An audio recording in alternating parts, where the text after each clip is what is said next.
Amendment by Dutton. Chair recognizes Mr. Dutton to explain the amendment. Mr. Speaker and members, if I had to title this amendment, it would be called Put Your Money Where Your Mouth Is.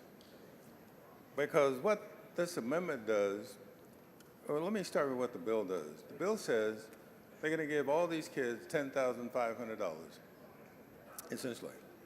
Now, that's one size fits all. And usually I can tell you around here, when we've had one size fits all, it means it fits nobody. And essentially what this does is says that they recognize, or at least acknowledge, that there are some children who are in a 12-foot hole. And so what we do with this bill is we offer them a 10-foot rope. And so what my amendment does is simply says that, wait a minute. And I crafted the amendment so it spends exactly the same amount of money that's in the bill for this, $1 billion. Well, let me tell you how I do it versus how this bill does it. If you are 200% or below poverty, what my amendment does is says we will pay the full tuition of the private school, up to $30,000. Now, if you really think that children ought to be given an option to go to private schools, I can't think of a better way to do it than increase the money that's in this bill, because we all know that $10,500 is not going to get him there. But $30,000 might. And then what it does is it says that, okay, what we'll do is for children who are from families that are only 300% of the poverty guidelines, we will pay $10,000. If the child is above, if the family is above 300% of poverty, we pay $7,500. And if you happen to be at least above the poverty percent by 400, we pay $5,000. And the amendment also says that if you are 500% above the poverty guidelines, we pay nothing. We pay absolutely nothing because you can afford to do that yourself. Now, what we found out in committee is that the way the bill is drafted, 172,500 children are going to take advantage of this who are already going to private school.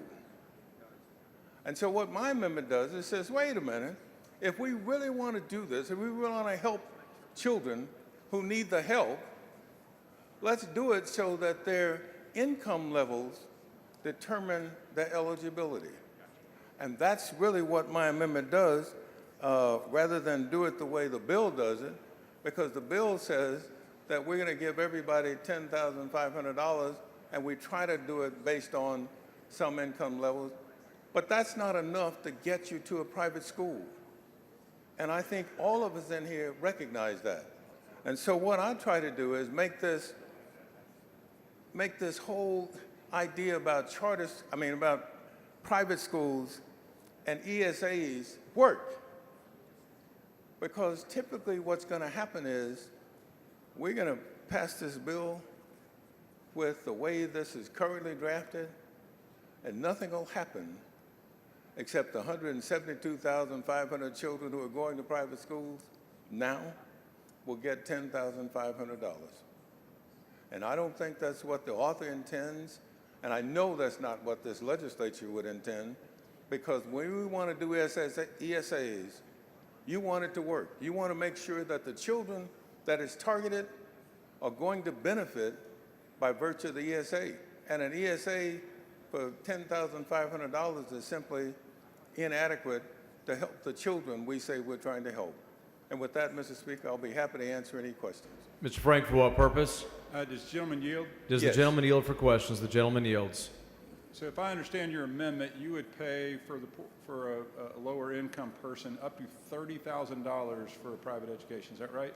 Correct. If you're 200% or less of poverty guidelines. Okay. And you said the current amount wouldn't handle private schools. I'm not sure what private schools that you're looking at, but the average private school in the state of Texas, do you know what the average private school in the state of Texas cost? It's $9,700. $9,700 is the average private school. Not everybody, and I know a lot of people in here have sent their kids to private schools, and I know they go for a lot more than that. I know you can find So your argument is let them all go to average private schools. No, I mean, I think then there are some outstanding private schools that do it for but you're saying that $9,700. you're arguing with me about average prices for charter schools, Yep. and not the fact that you want every child to go to a charter school. I want every child to be able to go to the best school that they can, that their parents think, but to pretend that you have to pay $30,000, I don't think you have to pay. That's I not don't what even think it's fair to pay $30,000. Let me correct you. This bill doesn't automatically say you get $30,000. Right. This bill says you get up to $30,000. Right. No, depending I'm on what aware the of that. private school costs. Because some of the children might not want to go to average private schools. Right. But I think, but the pretending that we can't somehow give people options at the dollar amount that we have, we truly can, and I think we can give them great options. So appreciate Well, it. I'm not sure I agree with that. As I said before, what you were doing and professing is to give these children a 10-foot rope and they're in a 12-foot hole. And Okay. so how do you expect them to get out of it? Thank you. Mr. Kane, for what purpose? Question for the amendment author. Does the gentleman yield for questions? Yes. Gentleman yields for questions. Mr. Dutton, you call the current funding mechanism a 10-foot rope. Are you willing to at least support them on that? A 12-foot hole. 12-foot hole. Will you support them giving them a 10-foot rope, though? I will do that. I will. I promise you I'll do that, and I'll come back there and stand there with you, and we'll have a great time celebrating. Excellent, excellent. Which private school did your kids go to? Well, my 7 kids didn't go to private school, Private schools? and my last child graduates from college on May 18th. And so every one of them has graduated from college, but they went to public school.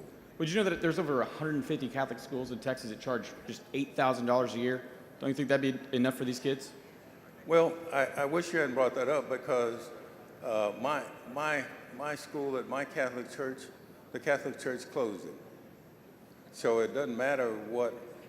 And I asked in the hearing, if I asked the person who was representing Catholic schools, whether or not, if this passes, will you open the school in my district? They closed 2 private schools in my district, one at St. Francis and the other one at our Mother Mercy. And the lady said, well, that's not the way we do it. And I said, well, why are you here arguing for this bill if that's not going to help? She said, well, we have to look at other things other than this. Yeah. Okay. Well, at a minimum, though, did you know that what this bill is doing is the highest amount of an ESA of any other state in the country?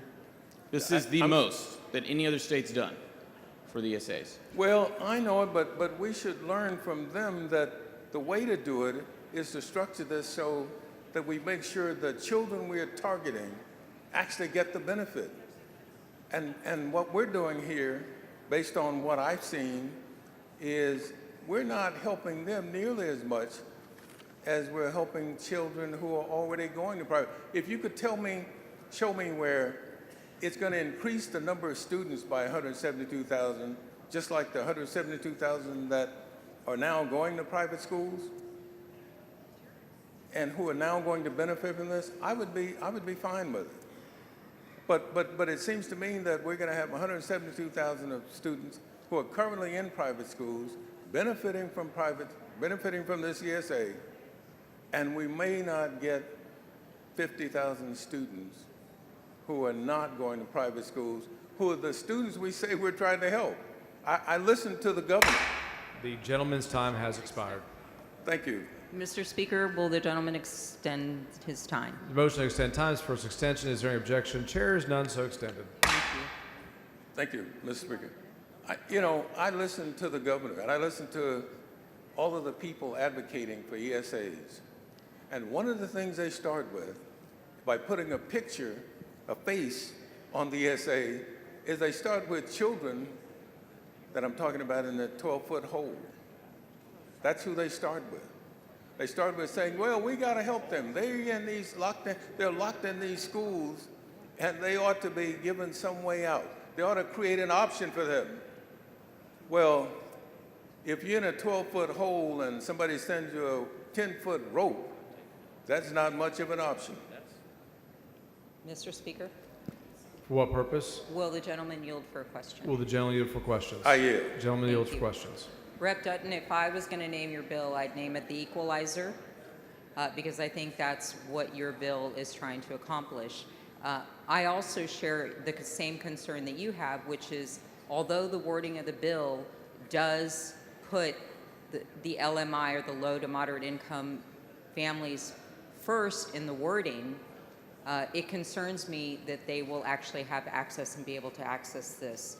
Does it concern you that when we pass this kind of legislation, we often don't inform the public so that they are fully aware that they can take advantage of this kind of program?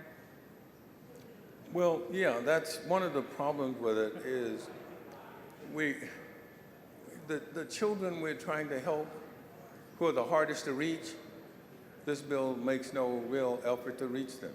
Does it concern you that, and I'm sure you're aware of this, that when people are lower in income and socioeconomic status, they often don't have access to internet the way that other people do, even though we take it for granted because we have access every day, 24 hours a day? Well, that's true, but I think people find out what they need to know, People will find that out.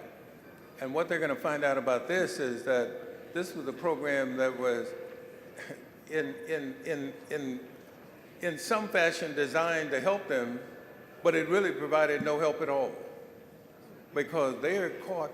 And so for those kids who don't have options and they remain in these low-performing schools, we don't offer this bill doesn't fix the schools they're coming from. Mm-hmm. This bill tries to provide them a way out.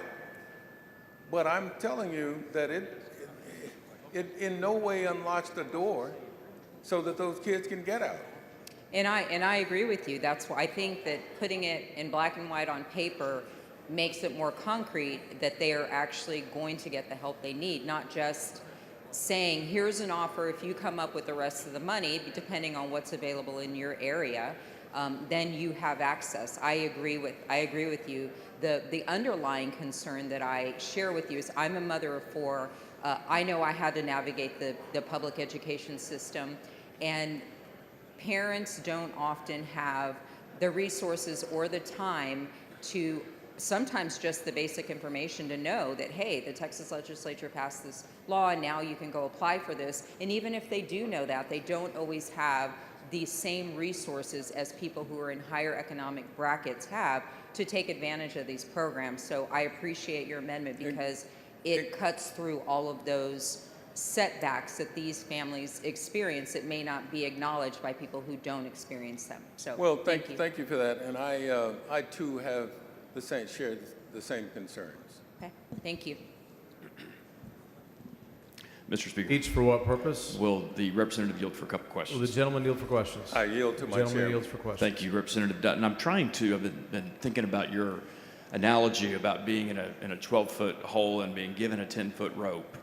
And I understand the point you're trying to make, but I'm wondering myself, if I'm in a 12-foot hole and someone offers me a 10-foot rope, I'm taking that rope, right? Well, I can get out of that 12-foot hole with a 10-foot rope. On a dream. Well, most kids in Texas can, to use your analogy, if we just give them a 10-foot rope, they're going to get out of that hole. Well, some of the kids like me get out of the hole without your help. Agreed. And I will tell you that happens all the time. That happens more often than not. But I don't want you to leave here this time and feel good about your conscience when you think you helped, but you didn't do anything. You didn't do anything. You didn't do anything to really help.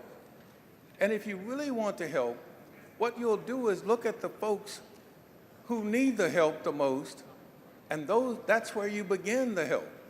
You don't begin the help by saying, okay, we're going to make this one size fits all so that everybody now is chasing the same rainbow. And that's the only problem I have. And with that, Mr. Speaker, I move passage. Mr. Buckley in opposition to the amendment. Thank you, Mr. Speaker. Members, SB 2 is carefully crafted and worded to make sure that it prioritizes the most vulnerable students in Texas. As a matter of fact, priority 4 is capped at 20%, leaving 80% of the program open and available and eligible for those most vulnerable. The second priority group in SB 2 are families earning less than $67,000 a year. So I respectfully move to table this amendment. Mr. Dutton to close on his amendment. Thank you, Mr. Speaker. This is what the bill does already. This is what the bill does. The bill says that children with disabilities who were members of a household that was at or below 500% are first on the list. Then it says children who were members of a household with a total annual income that was at or below 200% of the federal poverty guidelines are second. That's not changed in my amendment. Those two things aren't changed. What's changed is this. The third category says children who were members of a household with a total annual income that was above 200% and below 500%. That's what it changes. That's what this amendment changes. This amendment says that, wait a minute, wait. For children who are below 200%, we're going to make sure that they get from 200 to 300%, they're going to get $10,000. And then again, it splits it up and says for children above 300%, but below 400%, they're going to get $7,500. And then for a child who is a member of a household with a total annual income that is 400% but below 500% of poverty guidelines, they'll get $5,000. And the way we structured this was, like again, I said, so that it fit within the $1 billion that's in this bill for ESAs. And so what I'm asking you to do is that further refine, all this amendment really does is further refines what's already in the bill to make it more applicable to income levels. It's already there because it talks about from 200 to 500.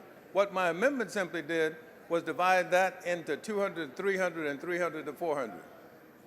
And so everything else remains the same, members. Now, I know, and let me close with this.